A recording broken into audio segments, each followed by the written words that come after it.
सहावरून आपण सर्वांचे माझे यूट्यूब चॅनलवरती स्वागत आहे दोस्तों। आपण जसं की बघितलं आहे की मुख्यमंत्री माझी लाडकी योजना अंतर्गत ज्या महिलांना फॉर्म भरलेला आहे त्याच्यासाठी खुशखबर, कारण आता खात्यामध्ये सरळ 7,500 रुपये जमा होत आहे। 7,500 रुपये कोणत्या महिलेच्या खात्यामध्ये जमा होत आहे त्याची माहिती आपण आजच्या व्हिडिओमध्ये जाणून घेणार आहे।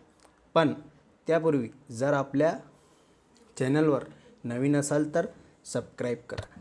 ज्या महिलांना मुख्यमंत्री माझी लाडकी बहीण योजनेचे अजून 1 रुपयासुद्धा मिळाले नाही त्यांना जुलैमध्ये फॉर्म भरलेला असून फॉर्म अप्रूव्ह झालेला असून आधार शेडिंग आहे, आधार लिंक आहे, तरी देखील पैसे मिळाले नाही त्या महिलेचे खात्यामध्ये डायरेक्टली 7,050 रुपये 500 रुपये जमा होणार आहे।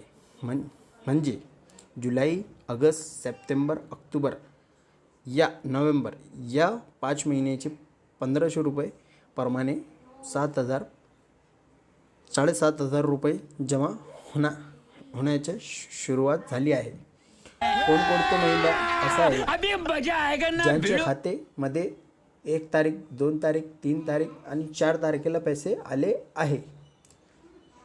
तो मित्रांनो, त्या अजितदादा पवार साहेबांनी सांगितलं आहे की पैसे 10 ऑक्टोबरच्या पूर्वी सर्व महिलांच्या खात्यात येणार आहे आणि ज्या महिलांचे म्हणजे पहिले 1,500 पर महिने म्हणजे जुलैचे, ऑगस्टचे, सप्टेंबरचे 1,500 रुपये प्रमाणे आले होते त्या महिलाच्या खात्यामध्ये 3,000 रुपये येणार आहे असे अजित पवार दादा यांना सांगितले आहे।